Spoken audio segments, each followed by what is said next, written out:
Hello and welcome back to the Football Zone and to the midweek review. This week we had games such as Sheffield United v Wolves and Crystal Palace v Chelsea to look forward to. So let's review them and see what went on.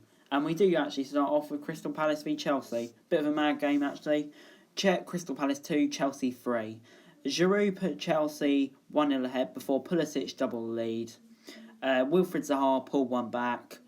Tammy Abraham made it 3-1. Just a minute later, Christian Benteke pulled the gap down to 1 goal again. However, it wasn't enough and Chelsea went on to win. This means they're now 3 points ahead of Man United in the race for the Champions League. And Crystal Palace in no man's land in the bottom half of the table. A big game at the bottom of the Premier League, Watford v Norwich.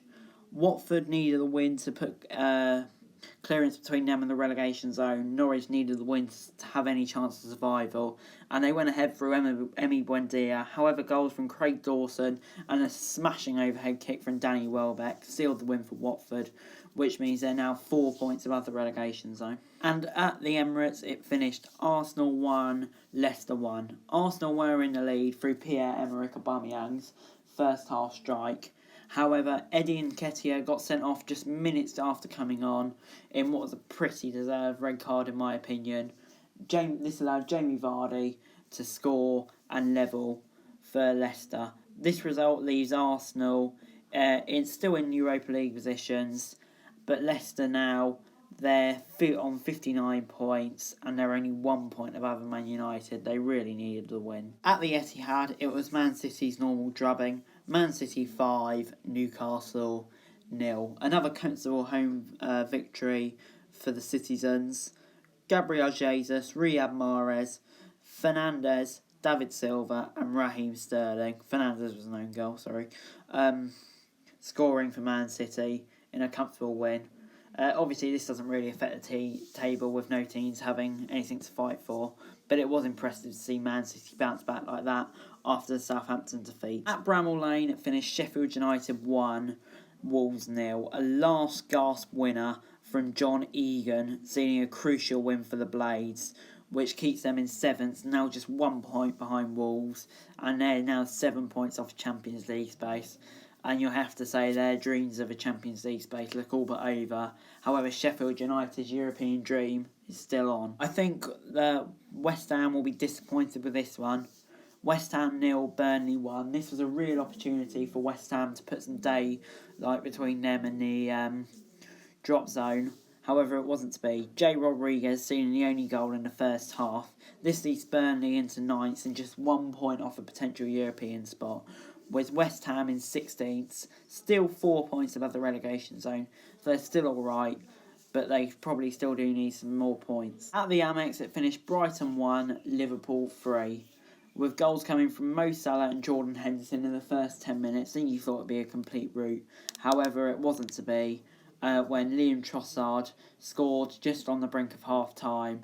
However, Salah got a goal later on in the second half to seal the victory and a comfortable win for Liverpool. At Bournemouth, it finished Bournemouth 0, Spurs 0. A much improved performance by Bournemouth here, and they thought they'd won it in the 90th minute. However, a goal was ruled out due to a handball. This leaves Bournemouth 3 points inside the relegation zone, but it could have looked so much better. And Tottenham in 9th, a point off Europa League place, going into their game against rivals Arsenal at the weekend. At Goodison Park, it finished Everton 1, Southampton 1.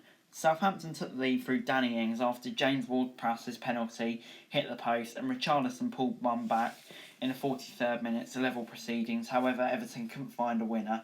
This means Everton are 1 point above Southampton in 11th, Southampton are 12th, both in no man's land. At Villa Park, it finished Villa 0, Man United 3. Man United were awarded a controversial penalty, which VAR said was wrong after the match for the second time since the restart. Bruno Fernandes converted, Mason Green with another just before half-time, a beautiful strike, and Paul Pogba ran it off the route in the 58th minute with another beautiful strike to seal a comfortable win for Man United, and now they're just 1 point off a Champions League spot, with Villa 4 points adrift. Now moving on to the EFL, Nottingham Forest v Fulham.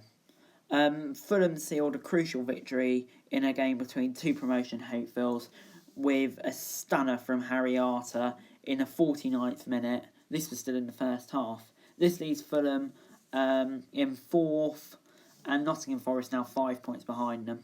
Brentford survives a scare from Charlton at Griffin Park to seal a 2-1 victory. Macaulay Bonne took the lead for Charlton in the 8th minute.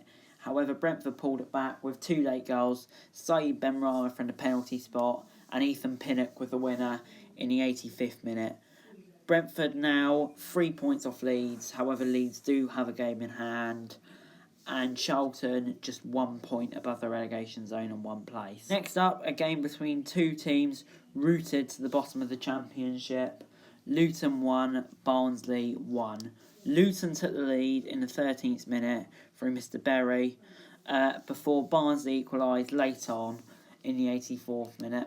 This means Luton are 5 points adrift, Barnsley 4 points adrift, and it's looking very unlikely that either of them will survive. At the Madejski Stadium, there was a very, very, very dull game between Reading and Huddersfield. It finished 0-0, and it was almost as bad as the playoff final that I'm sure some of you will remember from 2017. This leaves Huddersfield 2 points above the relegation zone in 19th, and Reading in 13th in no man's land. Now to a really disappointing night for Cardiff. Cardiff 2, Blackburn 3. Cardiff opened the scoring through Will Vaulks before Danny Graham pulled one back in the 22nd minute. Robert Glatzel put Cardiff ahead once again. Dominic Samuel equalising just after half-time, and Adams Armstrong with a winner, seeing Blackburn pick up a massive win. This means Cardiff are just a point inside the playoffs now, and Blackburn on 59 points, 5 points out of the playoffs in 10th. Then we got Millwall v Middlesbrough on Wednesday at 3 p.m. for some odd reason, but there we are, and it was a crucial win for Neil Warnock's men. They scored 2 goals in the second half, one through Britta Sombolonga and one through Ashley Fletcher in the 87th minute from the penalty spot.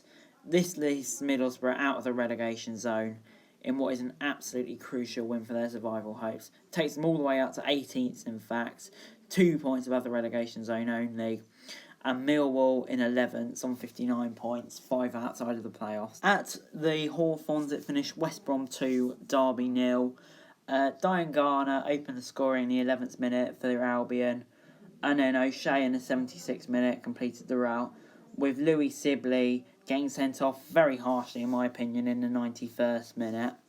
West Brom now top of the league, however Leeds do have a game in hand, and Derby in 9th, 3 points outside of the playoffs, but this is a hammer blow to their chances. At St Andrews, it marked the end for Pep Clotet's reign as Birmingham manager. Birmingham 1, Swansea 3. Lukas Jukjevic opened the scoring in the 5th minute, however this was cancelled out by goals from Rhian Brewster, Cabano and Jay Fulton, which sealed a 3-1 win for Swansea in their race for a playoff campaign. Swansea now in 7th, just 1 point behind their rivals Cardiff. Birmingham down in 17th. At Bristol City, after the first game since Lee Johnson's exit, Bristol City 2, Hull 1. Did you? Don't know his first name. I do know his first name, I can't pronounce it. Scored, and so did Jamie Patterson to give Bristol City a comfortable 2-0 lead. Hull pulled one back, but it wasn't enough. A Middlesbrough win means Hull are back in the relegation zone. 45 points, 1 point adrift of Charlton. Bristol City in 12th and 6 points off the playoffs, so that's very, very, very unlikely. A big win for Wigan at the DW Stadium. Wigan winning 1-0 against QPR for a goal from Kiefer Moore. This leaves Wigan up to 23rd in the table, I believe, if you add on their points deduction, which means they're still 5 points off the relegation zone. Safeness, but still possible. QPR in no man's land in 14th. At Sheffield Wednesday, Hillsborough, it finished Sheffield Wednesday 1, Preston 3. Sheffield Wednesday actually took the lead through Josh Murphy in the 58th minute, before Scott Sinclair, Jaden Stockley and Brendan Potts scored goals late on in the second half to give Preston a crucial win and take them to within 3 points of Cardiff, and Sheffield Wednesday down in 16th. and Leeds took a huge step towards promotion with a 5-0 demolition of Stoke. Klitsch scored in the 45th minute. It's quite late for a 5-0 rope from the penalty spot. Then the goals just kept on coming through Helder Costa, Liam Cooper, Pablo Hernandez and Patrick Bamford. Leeds now return to the top of the table, 6 ahead of Brentford and 1 ahead of West Brom. And Stoke are only 1 point above the relegation zone. They lost so heavily, it meant they went down a place. Anyway guys, that's it for this video. Thanks very much for watching. Remember to like, share, subscribe. Let me know what you thought about this week's action in the comments below. Follow us on Twitter for daily football news and subscribe to my other channels on screen right now. That would be greatly appreciated. Thanks very much for watching. Peace.